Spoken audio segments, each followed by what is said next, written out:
It's a lovely day in my office. This is Tracey Wilson-Rossman, Chief Marketing Officer of Chariot Solutions, and we're taping this a little bit before Women's History Month, and you'll notice that there will be a theme in our 15 Minutes With during the month of March of highlighting women who are using technology to innovate within their industries.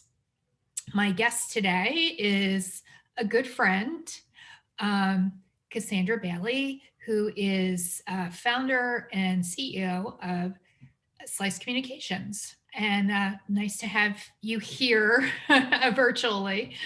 Nice to be here, Tracey. We're both coming to you from our home offices as we have been for the last almost a year. So Cass and I talk a lot about communication. And certainly since I've started in marketing many, many years ago, it is a totally different ballgame. And what I wanted to start off asking Cass is, there's a lot of companies over the last year who had not been using tech to communicate for whatever myriad reasons. We are not here to judge, but I thought it would be good to find out, from her perspective, what you're seeing from these companies, how they're getting started, which are the tech that they're using, what are some of the issues that they're seeing. So this is like a multi-pronged question. Sure. So one of the things that we noticed is that companies and individuals, so even sales and marketing professionals at large global companies, used to rely and would always tell us that they were fine from a marketing perspective because everything was word of mouth and everything was referral for them. A lot of them spent quite a bit of time on the road at trade shows and conferences, and that was their primary marketing channel. And unfortunately, a lot of that has gone away. Yeah. Even the trade shows and conferences that are happening virtually aren't happening in the same way. And that sort of word of mouth marketing, that shaking hands and kissing babies type of marketing has been eliminated. And that's been really hard for some people and companies that relied primarily on word of mouth marketing. And so what we've seen is that this idea of word of mouth is still present. This idea that others with influence refer you in still happens, but it happens very, very differently now. And it only happens for companies that stay top of mind. And the way that you stay top of mind today is so different than you did before, like showing up the trade show or at the booth. It is all dependent on technology. And some of those technologies are things that people can own, and some of those are things that they use. So owned might be your own email list, your CRM, your website. Things that you use of others might be LinkedIn or Twitter, or Instagram, or your association databases. But on either one of those fronts, if you don't have some sort of marketing technology stack or infrastructure, you're not going to be able to do digital word of mouth marketing. Right. So so if you were getting started as a business, and this is again, small, medium, and large, because I think there'd be a lot of people who were shocked with even large companies have not been able to communicate with either their, so the other thing that I also just want to mention is that we forget sometimes that it's not just communicating with your customers or potential customers. It's also communicating with your internal people. It certainly is. And actually, we look at 6 different audiences. Okay, let's talk about that first. Yeah, you have your clients and customers, for sure. You have your employees, prospective employees, coworkers, right? That internal comms that you mentioned. Some people also need to communicate with their competitors, or at least know what their competitors are saying. And they used to go to trade shows and conferences to learn that. For some, they have their investors, or on the nonprofit side, their donors. Others have their partners, right? Sometimes they're supply chain partners, sometimes they're joint venture partners. And then the last are your centers of influence, the people who refer you business. And so when you're thinking about marketing technology and platforms and communications, there needs to be something that supports all 6 of those audiences. And sometimes it could be multiples. There are some free opportunities out there, like Twitter or Instagram. Um, there are free managing technologies that if you only have one or two people who are on the platform. Mhm. We use Buffer. There's Hootsuite. Those are some things that you can schedule your social pieces. What are some other things that you might recommend? One of the big gaps that we see is organizations that don't have CRMs in place. They don't have all their contacts in one place. And even very, very large organizations, the people that work there don't always have their contacts in the CRM that's provided. And so this focus on knowing who your contacts are, if you want to send an email out to your COIs, or even if you want to make sure that you're delivering a LinkedIn ad to your COIs, all of that requires a solid CRM. It requires that you have all of your contacts in one place. Imagine like when you used to go to trade shows and conferences, your contacts more or less would be there, or events, marketing events. Now they're not. You need to put them in one place where you can easily organize them and access them. And that's a big missing piece for the marketing technology stack that we've actually seen in a lot of places. And like I said, even if they have it in place, they're not using it or using it well. There's no discipline around it. Right. And that's, it's really interesting. I call it electronic filing, which I hate. I hate electronic filing. And if you're doing onesies and twosies, it's not something that can be automated. It is just something that you have to, bear down and just do it. And I understand that, and I hate it too. And the discipline of it is really, really challenging. But back in the day, we used to spend hours in line at airports getting through security, and we hated that too. And yet we did it, right? We did it for the payoff of going to the trade show, Right. talking with our customers, talking with those word of mouth partners, and that was the payoff. I think what's hard for some companies and some individuals is that doing that digital filing, they don't necessarily understand how to get to the payoff. And that's where putting marketing strategy and other marketing technology in place will help them realize that digital filing, just like waiting in line at the airport, does actually contribute to the growth of the company. That is an excellent analogy.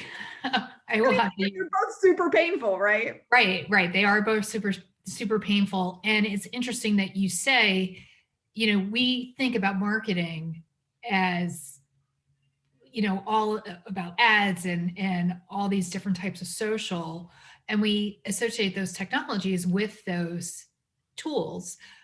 But even I forgot that CRM is really, that's the key. And it is so core and it is so central. It's the spine really of your whole marketing program, or it should be, right? Because ultimately marketing is about people, about actual human beings, right, about getting their attention, about keeping their attention, about convincing them to take some sort of action. And so if we think about people, how do we organize our people? How do we organize our contacts? And until we do that, it's going to be very hard to make sure that our social effort works the way that it should, or that our email effort works the way that it should, or even that our PR effort.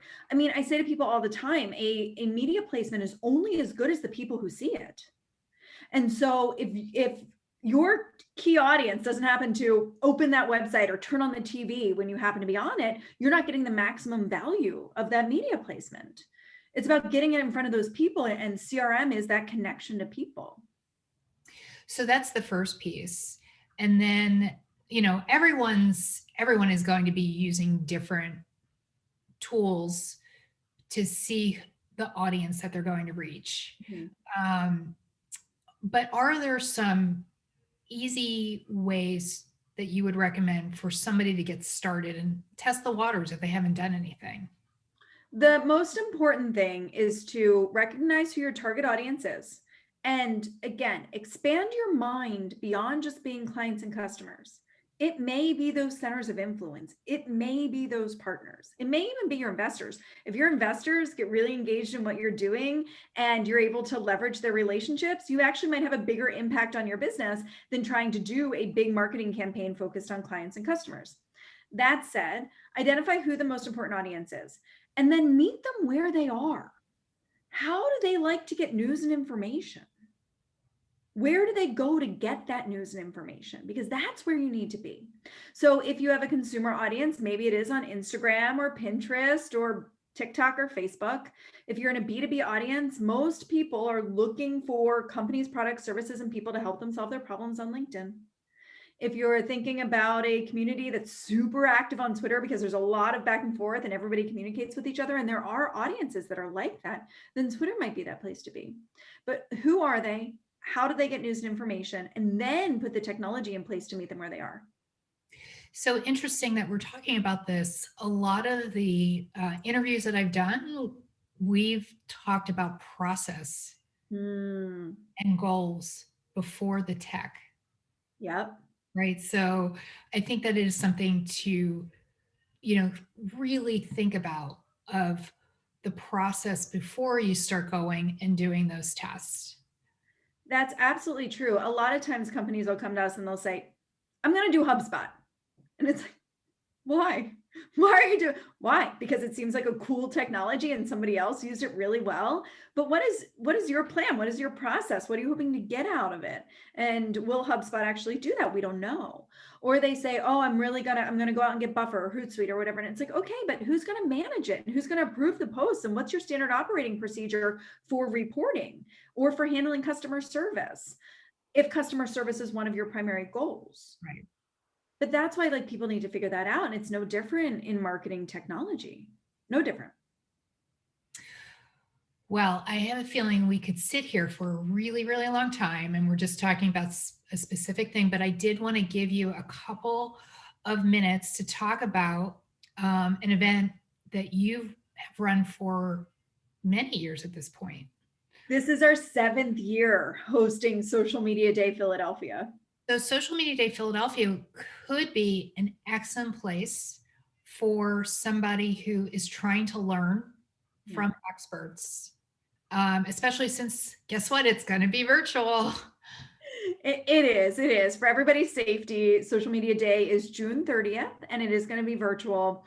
And it is for people who are learning about social, but the community is more than just social. It's actually all digital communications. So there's going to be content for people who are in analytics and looking at analytics suites and technology they want to be in, that they want to put in place.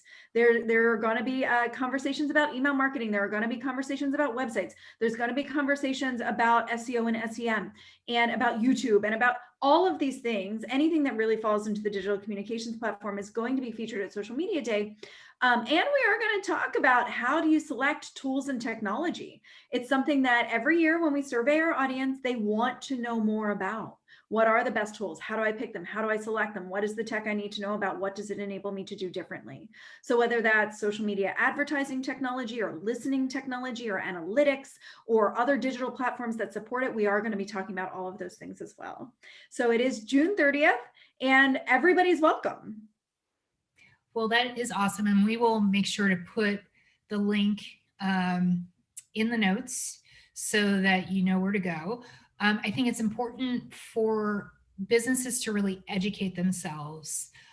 What the pandemic should have taught all of us is that we need to figure out multiple ways to interact and to also, it's time to invest in tech. And to really think about how you're doing that. You're going to get left behind. Well, and no communication happens these days without technology. Correct. Yeah. It just doesn't. And that's unlikely to change in the near future. Correct. So I think we'll do another 15 minutes with, and we'll talk about the future of live events.